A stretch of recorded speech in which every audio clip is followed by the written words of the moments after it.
Welcome to PSR studies. ఈరోజు రైల్వేలో group D notification release చేశారు. పూర్తి వివరాలు తెలుసుకుందాం. ఏజు, శాలరీ ఎంత, ఎగ్జామ్ ప్యాటర్న్ ఎంత, క్వశ్చన్ పేపర్ ఏ విధంగా ఉంటుంది, సిలబస్ ఏంటి, పూర్తి వివరాలు తెలుసుకుందాం. వీడియో చూసిన వాళ్ళు తప్పకుండా వీడియో లైక్ చేయండి, ఛానల్ని సబ్స్క్రైబ్ చేసుకోండి. మనకు రైల్వేలో లెవెల్ 1 పోస్టుల కింద మనకు 32,438 పోస్టులకైతే నోటిఫికేషన్ రిలీజ్ చేశారు. మనం ఆన్లైన్లో అప్లై చేసుకోవాలి. 10th క్లాస్ చదివిన వాళ్ళు కూడా అప్లై చేసుకోవచ్చు. పూర్తి వివరాలు చూసుకుంటే మొత్తం పోస్టులు వచ్చేసి 32,438. వీటిలో మొత్తం 14 విభాగాలు ఉన్నాయి. అంటే ఎస్ఐన్టీ, మెకానికల్, ఇంజనీరింగ్, ఎలక్ట్రికల్, ట్రాఫిక్ డిపార్ట్మెంట్లో ఈ విధంగా 14 విభాగాలు ఉన్నాయి. మీకు ఏ విభాగంలో ఎక్కువ పోస్టులు ఉంటే మీరు ఏ విభాగానికి ఇంట్రెస్ట్ ఉంటే ఆ విభాగానికి అప్లై చేసుకోవచ్చు. స్టార్టింగ్ శాలరీ వచ్చేసి మొత్తం డిఏ, హెచ్ఆర్ఏ అన్నీ కలిపి 35,000 అయితే ఇవ్వడం జరుగుతుంది. ఆన్లైన్లో ఉంటుంది ఎగ్జాము. మనకు 3 క్వశ్చన్లు రాంగ్ పెడితే ఒక మార్క్ అనేది కట్ అవుతుంది. అంటే నెగిటివ్ మార్కింగ్ ఉంది. 100 క్వశ్చన్స్ వస్తాయి. 90 మినిట్స్ 1.5 అవర్ వచ్చేసి టైము. జనరల్ సైన్స్ 25 క్వశ్చన్స్ వస్తాయి. మ్యాథమెటిక్స్ 25 క్వశ్చన్స్ వస్తాయి. General intelligence and reasoning 30 questions వస్తాయి. జనరల్ అవేర్నెస్ అండ్ కరెంట్ అఫైర్స్లో 20 క్వశ్చన్స్ వస్తాయి. మొత్తం 100 క్వశ్చన్స్ కదా. 25 ఏమో జనరల్ సైన్స్, మ్యాథ్స్ 25, 50 మార్క్స్ అయిపోయినాయి కదా. Remaining intelligence and reasoning 30 marks, current affairs and general awareness 20 marks. ఈ విధంగా మొత్తం 100 మార్క్స్కి క్వశ్చన్ పేపర్ రావడం జరుగుతుంది. నెగిటివ్ మార్కింగ్ ఉంది. 1.5 అవర్ వచ్చేసి టైం. నెక్స్ట్, మీరు ఈ లెవెల్ పాస్ కావాలి అంటే అన్రిజర్వ్డ్ ఈడబ్ల్యూ వాళ్ళకేమో 40%, 100లో 40% అంటే 40 మార్క్స్ అనమాట. ఎస్సీ ఎస్టీలకైతే 30% మార్క్స్ ఉండాలి. నెక్స్ట్,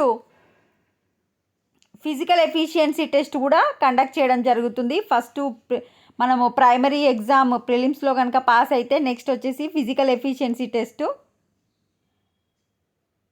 ఇందులో పురుషులు వచ్చేసి 2 నిమిషాల్లో 35 కిలోల బరువు ఇసుక బస్తాను దించకుండా 100 మీటర్లు దూరం మోసుకెళ్ళాలి. ఇందులో విజయవంతమైన వారు కిలోమీటర్ దూరాన్ని 4 నిమిషాల 15 సెకండ్లో చేరుకోవాలి. ఇది పురుషులకు. మహిళలకైతే 20 కిలోల బరువున్న ఇసుక బస్తాను దించకుండా 2 నిమిషాలలో 100 మీటర్ల దూరానికి తీసుకెళ్ళాలి. ఇది కనుక పాస్ అయితే 1 కిలోమీటర్ దూరాన్ని 5 నిమిషాల 40 సెకండ్లో ఉరకాలి. బరువుల మోత, పరుగు ఈ రెండిట్లో తొలి ప్రయత్నాలను లక్ష్యాలను పూర్తి చేయాలి.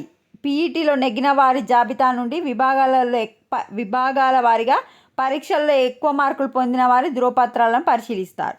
సో ఇవి ఫస్ట్ పీఈటీ క్లియర్ చేస్తేనే మళ్ళీ ఆన్లైన్లో మార్క్స్ ఎక్కువ వచ్చిన వాళ్ళకి మీకు సర్టిఫికేట్ వెరిఫికేషన్కి అయితే పిలుస్తారు. లెవెల్ 1 పోస్టులు వచ్చేసి 32,438. మీరు 10వ తరగతి ఐటీఐ ఆర్ తత్సమానం చదివిన వారు అప్లై చేసుకోవచ్చు. ఏజ్ వచ్చేసి 18 నుంచి 36 వరకు. ఎస్సీ ఎస్టీలకు 5 ఏళ్ళు సడలింపు ఉంటుంది. ఓబీసీ వాళ్ళకు 3 ఇయర్స్ సడలింపు ఉంటుంది. దరఖాస్తు అప్లై చేసుకోవడానికి లాస్ట్ డేట్ వచ్చేసి February 22. ఫీజు మహిళలకు, ఎస్సీ ఎస్టీ, ట్రాన్స్జెండర్, ఈబీసీలకేమో 250 రూపాయలు. పరీక్షకు హాజరైన వారికి బ్యాంక్ ఛార్జీలు మినహాయించి మిగిలిన ఫీజు వెనుకకు చెల్లిస్తారు. ఇది ఇతర వర్గాల వారికి 500 రూపీస్. మరి వెనుకకి ఇస్తారంట, ఎట్లా ఇస్తారో నాకు తెలియదు. ఇదైతే చూడండి. మీరు అప్లై చేసుకోవాల్సిన వెబ్సైట్ వచ్చేసి www.rrbapply.gov.in. మీరు మీ సేవకి వెళ్ళి ఈ ఒక లింక్ చూపిస్తే వాళ్ళే మీకు అప్లై చేస్తారు. మరి సిలబస్ ఏంటి?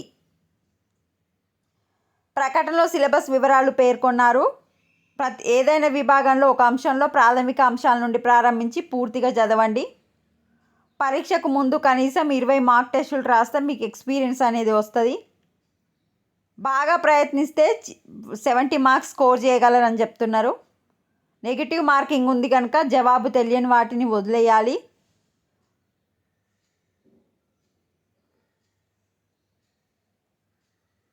జనరల్ ఇంటెలిజెన్స్ అండ్ రీజనింగ్ విభాగానికి ఆర్ఎస్ అగర్వాల్ రీజనింగ్ పుస్తకం లేదా ఏదైనా తీసుకోవచ్చు. ఏ పుస్తకం చదివినప్పటికీ పరీక్షలో పేర్కొన్న అంశాలకే పరిమితమై వాటిని సాధన చేయాలి. అంటే సిలబస్ని చూసుకొని చదువుకోండి అని చెప్తున్నారు. జనరల్ సైన్స్లో మాత్రం 8th, 9th, 10th తరగతులకు సంబంధించిన భౌతిక, రసాయన, జీవశాస్త్రాల పుస్తకాలు క్షుణ్ణంగా చదవాలి. మ్యాథ్స్ సైన్స్ విభాగంలో ఎక్కువ మార్కులు పొందడానికి ఆర్జేసీ పాలిటెక్నిక్ పాత ప్రశ్నపత్రాల సాధన మేలు చేస్తుంది. జనరల్ అవేర్నెస్ కోసం మీరు రోజు న్యూస్ పేపర్స్ ఆర్ ముఖ్యమైన నోట్స్ చూస్తే అయిపోతుంది. మనకు 8th, 9th, 10th క్లాస్ నుంచి మ్యాథ్స్ సైన్స్ ఎక్కువ క్వశ్చన్స్ వచ్చే అవకాశం ఉంది. ఇది అప్డేట్. ఒకసారి మీరు కూడా స్క్రీన్ షాట్ తీసి మొత్తం చదువుకోండి. వీడియోని లైక్ చేయండి. Thanks for watching.